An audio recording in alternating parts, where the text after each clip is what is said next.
Hello student, આપણે ગયા લેક્ચરમાં ચેપ્ટર નંબર 8માં તરુણાવસ્થા અને ટેવો આ ઉપરાંત બંધારણી અને પરાધીનતા ટોપિક વિશે માહિતી આપેલી હતી. આ ઉપરાંત આપણે ચેપ્ટરમાં જે સામાન્ય તફાવત છે તેના વિશે પણ માહિતી આપેલી છે. તો હવે છેલ્લો જે ટોપિક છે, આ નશાકારક પદાર્થો અને આલ્કોહોલનો જો દુરુપયોગ કરવામાં આવે તો કઈ અસરો જોવા મળે. તો આ નશાકારક પદાર્થો અને આલ્કોહોલના સેવનથી તરત જ પ્રતિકૂળ અસર થાય છે, જેમાં વ્યક્તિ અવિચારી વર્તણૂક દર્શાવે છે.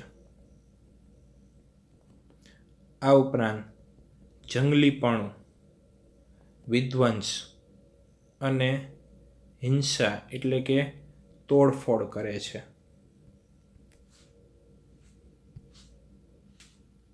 આવા પદાર્થોના વધુ માત્રાથી શ્વસન તંત્રની નિષ્ફળતા,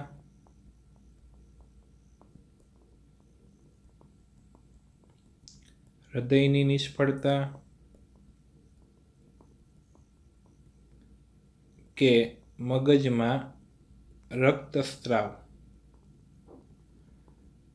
આને પરિણામે વ્યક્તિ કોમા અને મૃત્યુ તરફ ધકેલાય છે. આ નશાકારક પદાર્થો સાથે આલ્કોહોલનું વધુ પડતું સેવન કરવામાં આવે તો મૃત્યુ પણ થાય છે. યુવાનોની અંદર ડ્રગ્સ અને આલ્કોહોલની કુટેવને કારણે જે સામાન્ય ચેતવણી સૂચક લક્ષણો જોવા મળે છે તે અહીં દર્શાવેલા છે. તો તેના શૈક્ષણિક કાર્યસિદ્ધિ પર માઠી અસર થાય છે. આ ઉપરાંત કારણ વગર શાળા કે કોલેજમાં ગેરહાજરી, વ્યક્તિગત સ્વચ્છતાની રુચિનો અભાવ, આ ઉપરાંત વિડ્રોઅલ સિન્ડ્રોમ, એકલતા, માનસિક તણાવ, થાક, આક્રમકતા અને બળવાખોરી જેવા લક્ષણો જોવા મળે છે. તે પરિવાર અને મિત્રો સાથે પણ સંબંધો બગાડે છે. વિવિધ શોખમાં રસ પડતો નથી. આ ઉપરાંત સૂવા અને ખાવાની આદતોમાં પણ ફેરફાર થાય છે. વજન અને ભૂખમાં વધઘટ થતી જોવા મળે છે. તો યુવાનોમાં કેફી પદાર્થ અને દારૂના સેવનથી જે સામાન્ય લક્ષણો છે તેમાં તેના શૈક્ષણિક કાર્ય પર માઠી અસર થાય છે. શાળા કોલેજમાં લાંબી ગેરહાજરી પડે છે. વ્યક્તિગત સ્વચ્છતાની રુચિનો અભાવ જોવા મળે છે. વિડ્રોઅલ સિન્ડ્રોમ, એકલતા, માનસિક તણાવ, થાક, આક્રમકતા અને બળવાખોરી જેવા વર્તન જોવા મળે છે. આ ઉપરાંત પરિવાર અને મિત્રો સાથે સંબંધો બગડે છે. વિવિધ શોખમાં રસ પડતો નથી. સૂવા અને ખાવાની આદતોમાં ફેરફાર થાય છે. વજન અને ભૂખમાં વધઘટ જોવા મળે છે. હવે દૂરોગામી અસરો વિશે વાત કરીએ તો જો બંધાણીને નશાકારક પદાર્થો અને આલ્કોહોલ ખરીદવાના પૈસા ન મળે તો તે ચોરી કરવા પ્રેરાય છે. તેની પ્રતિકૂળ અસરો તે વ્યક્તિ પૂરતી સીમિત રહેતી નથી, પરંતુ તેના પરિવાર અને મિત્રો માટે પણ માનસિક અને આર્થિક સંકટનું કારણ બને છે. જો બંધાણી કોઈ ડ્રગ્સને અંતઃશિરા એટલે કે નીડલ કે સિરિંજની મદદથી સીધું જ શિરામાં ઇન્જેક્શન લેતો હોય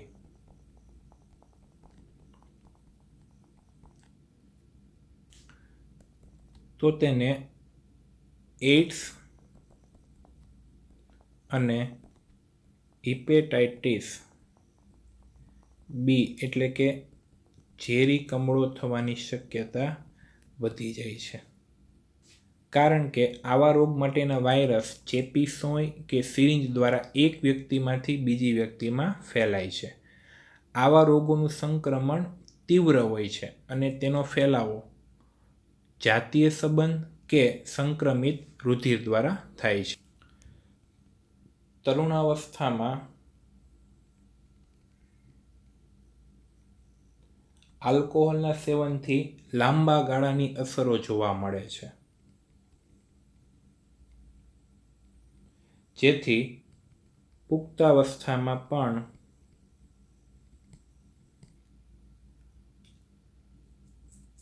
તેનો વધુ સેવનની આદત પડી જાય છે.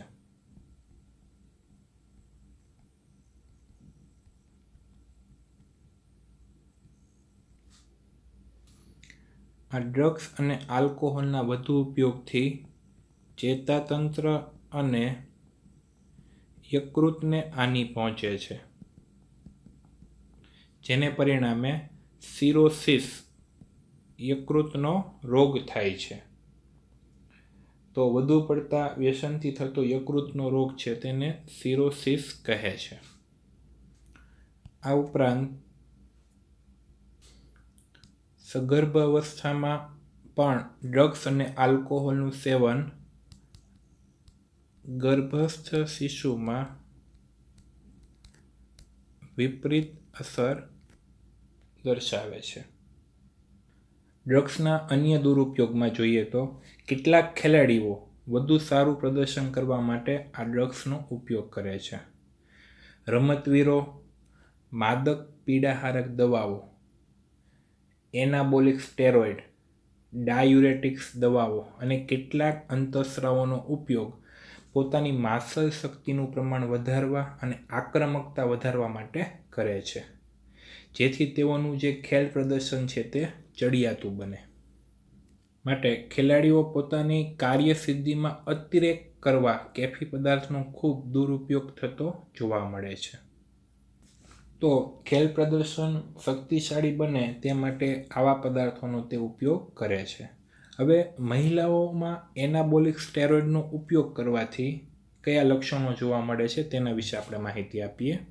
તો સૌથી પહેલું લક્ષણ છે નર જાતિના લક્ષણો જોવા મળે છે.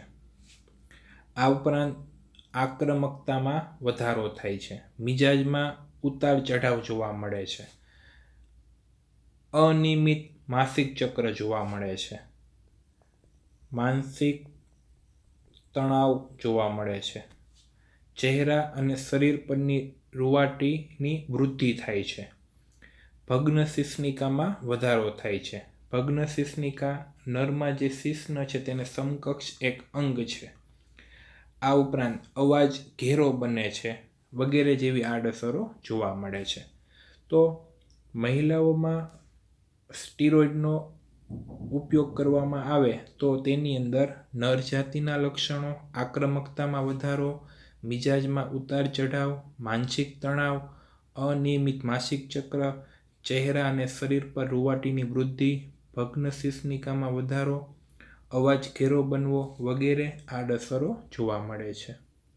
જ્યારે પુરુષમાં એનાબોલિક સ્ટીરોઇડના ઉપયોગથી ખીલ થવા, આક્રમકતામાં વધારો, મિજાજમાં ચઢાવ ઉતાર, માનસિક તણાવ, શુક્રપિંડના કદમાં ઘટાડો, શુક્રકોષના ઉત્પાદનમાં ઘટાડો, મૂત્રપિંડ અને યકૃતની કાર્યદક્ષતામાં ઘટાડો, છાતીનો ભાગ વધવો, અપરિપક્વતાએ ટાલિયાપણું અને પ્રોસ્ટેટ ગ્રંથિ જે નરમાં સહાયક પ્રજનન ગ્રંથિ છે તે મોટી બનવી વગેરે જેવા લક્ષણો જોવા મળે છે.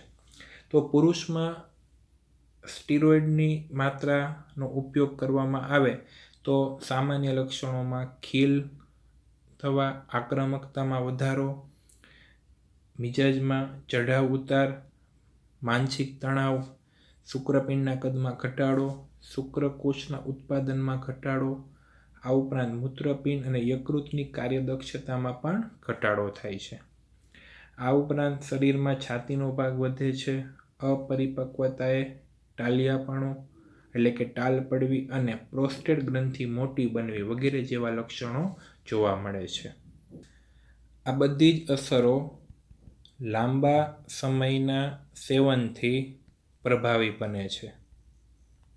જો વધારે પડતું સેવન કરવામાં આવે તો તે કાયમી બને છે. તો તરુણાવસ્થાના છોકરા અને છોકરીઓમાં ચહેરા અને શરીર પર વધુ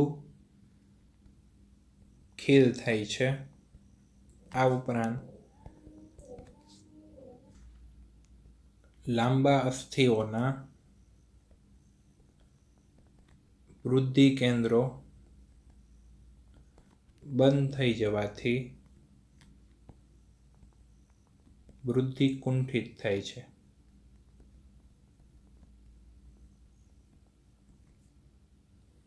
પરિણામે તેનો વિકાસ પણ અટકે છે. તો વધારે પડતા આવા એનાબોલિક સ્ટેરોઇડનો ઉપયોગ કરવાથી પુરુષ અને સ્ત્રીઓમાં કયા લક્ષણો જોવા મળે છે, આ ઉપરાંત તરુણાવસ્થાના જે છોકરા અને છોકરીઓ છે તેમાં પણ કઈ સમસ્યાઓ જોવા મળે છે તેના વિશે આપણે માહિતી આપેલી છે. તો હવે આપણે તેને અટકાવવાના ઉપાયો અને નિયંત્રણ વિશે માહિતી આપીએ. તો એક સેન્ટેન્સ આપેલું છે, ઈલાજ કરતાં અટકાવ વધુ સારો છે. ઈલાજ કરવા કરતાં તેને અટકાવી દો, એટલે કે prevention is better than cure.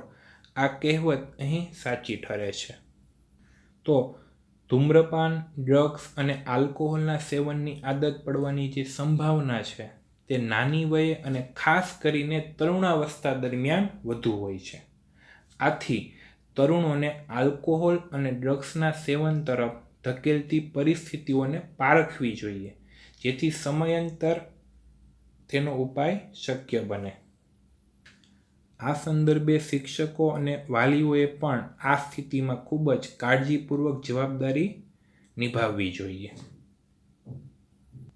જો બાળકનો ઉછેર સારા વાતાવરણમાં,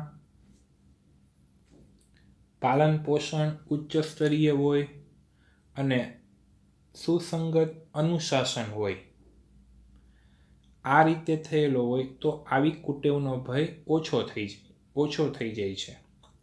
તો તરુણોમાં ડ્રગ્સ અને આલ્કોહોલના ઉપયોગને અટકાવવા અને નિયંત્રણ માટેના ઉપાયો, હવે આપણે તેના વિશે માહિતી આપીએ. તે પહેલાં આપણે જોઈએ કે એવા કયા કારણો છે જે આલ્કોહોલ અથવા ડ્રગ્સ લેવા માટે યુવાનોને પ્રેરિત કરે છે. આ કારણોમાં જિજ્ઞાસા, મિત્રોનું દબાણ, આનંદ માટે, હતાશા અને નિરાશાની સ્થિતિમાં રાહત મેળવવા, દુખાવામાં રાહત મેળવવા, કુટુંબની સ્થિતિ પણ હોઈ શકે. આ ઉપરાંત શાળા, કોલેજ કે રહેઠાણની આજુબાજુ સરળતાથી ડ્રગ્સની પ્રાપ્તિ થતી હોય, વધારે કાર્ય કરવાની ઈચ્છા હોય, આ વગેરે કારણો છે. માટે તરુણાવસ્થા દરમિયાન કેફી પદાર્થ અને દારૂનું સેવન કરનારે અહીં જણાવેલ અટકાવ અને નિયંત્રણનો અમલ કરવો જોઈએ.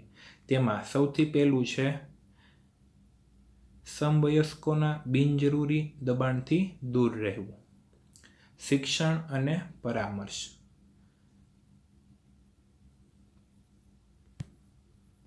માતા પિતા અને સમવયસ્કોની મદદ લેવી. ભયજનક સંકેતો તરફ દ્રષ્ટિ. અને છેલ્લું વ્યવસાયિક અને આરોગ્ય વિષયક સલાહ લેવી.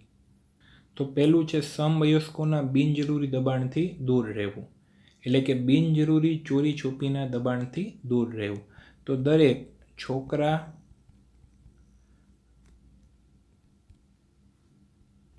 કે છોકરીઓને તેની પસંદગી અને વ્યક્તિત્વ મુજબ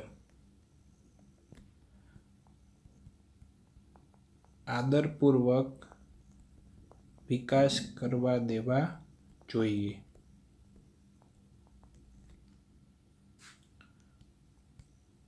છોકરા કે છોકરી તેમની ઈચ્છાની વિરુદ્ધ અઘટિત આજ્ઞાનું પાલન કરવા કોઈ સીમા બાંધવી જોઈએ નહીં.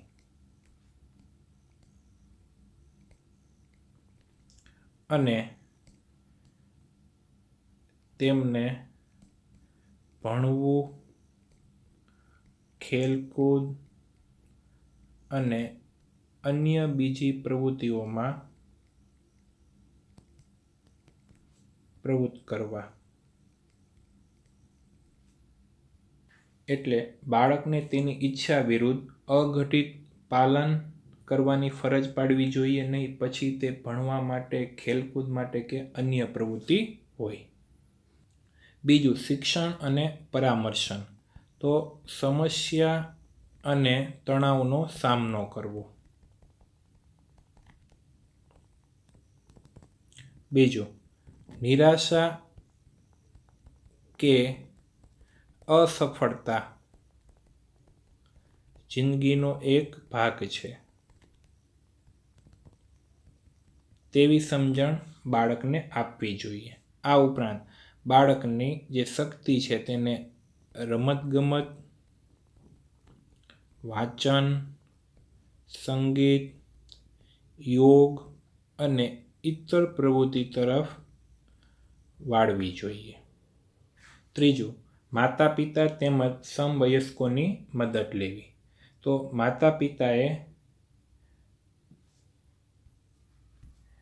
સંતાનને તરત જ મદદરૂપ તેમજ યોગ્ય માર્ગદર્શન આપવું જોઈએ. આવી મદદ તેમણે ગાઢ અને વિશ્વાસ મિત્રો પાસેથી પણ મેળવવી જોઈએ. પરિણામે યુવાનોને સમસ્યાનો યોગ્ય ઉકેલ લાવવા માટેની સલાહ મળવાથી તેઓ પોતાની ચિંતા અને અપરાધ ભાવમાંથી મુક્તિ મેળવી શકશે. ચોથું, ભયજનક સંકેતો તરફ દ્રષ્ટિ. તો સજાગ માતા પિતા અને શિક્ષકોએ આવા ભયજનક સંકેતોને ઓળખી તેની ચર્ચા કરવી જોઈએ.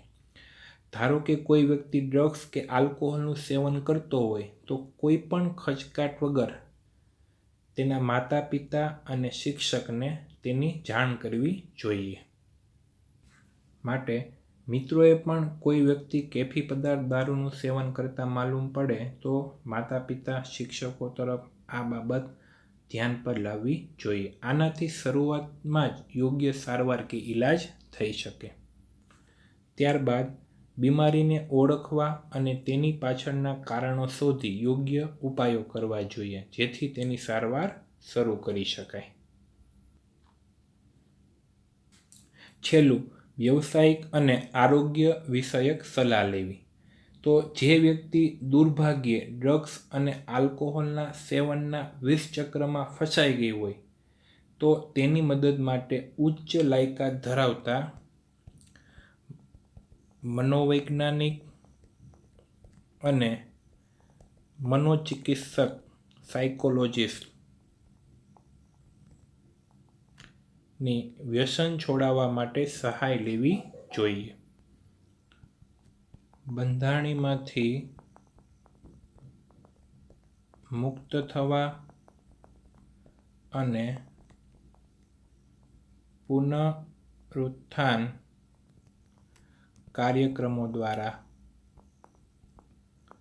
જે વ્યક્તિઓ દુર્ભાગ્યે બંધાણી અને નશાકાર થતા હોય છે તેને મદદ મળી શકે છે.